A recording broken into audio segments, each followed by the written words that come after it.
साईबाबा संस्थांच्या प्रसादालयात भाविकांशिवाय इतरांना मोफत जेवण सशुल्क केल्यानंतर पहिल्याच दिवशी सायंकाळी 6 वाजेपर्यंत मोफत भोजन प्रसादाची दर्शन रांगेत भक्तनिवास आणि रुग्णालयातील रुग्ण आदींना 35,000 टोकन तिकिटे दिली गेली।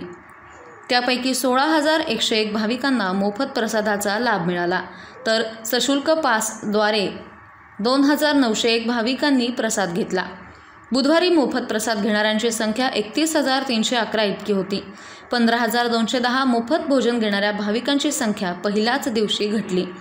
शिर्डीतील वाढत्या गुन्हेगारीच्या पार्श्वभूमीवर प्रसादालयात नशाखोर आणि व्यसनी तसेच भिकाऱ्यांच्या देणगीदार साई भक्त आणि सामान्य भाविकांना त्रास होऊ नये यासाठी साईबाबा संस्थांनं गुरुवारपासून साई संस्थांच्या प्रसादालयातील प्रसाद भोजनाची नियमावलीत बदल करून फक्त दर्शनासाठी आलेले भाविक, भक्त निवासात राहिलेले भाविक आणि रुग्णालयात उपचार घेत असलेल्या रुग्णांना मोफत प्रसाद भोजन देण्यासंबंधी निर्णय घेतला।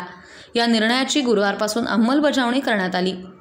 त्यासाठी दर्शन रांगेतच भाविकांना मोफत भोजन प्रसादाची कूपन देण्यात आली आहे, तर भक्त निवासातील भाविकांना आणि रुग्णालयातील रुग्णांना मोफत टोकन कूपन देण्यात आलं। साई संस्थांच्या या निर्णयाचं भाविकांनी आणि शिर्डी ग्रामस्थांनी स्वागत केलं।